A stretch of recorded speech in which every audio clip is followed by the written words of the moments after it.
যুদ্ধবিরতির মাঝেও ফিলিস্তিনের গাজায় ইসরায়েলের হামলা অব্যাহত রয়েছে, এতে প্রাণহানির খবর পাওয়া গেছে।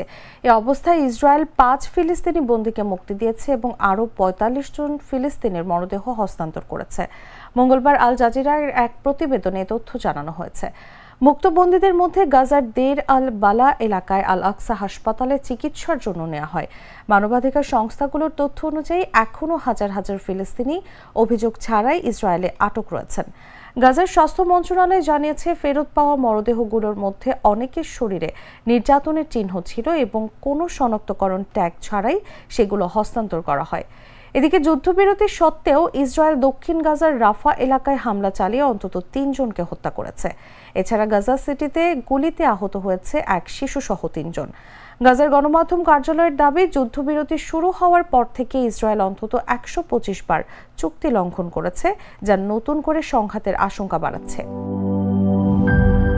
গুড লাক পেনের সফট অয়েল বেসড ইঙ্ক দেয় নিখুঁত লেখার আত্মবিশ্বাস। Good luck pen, make your lakh.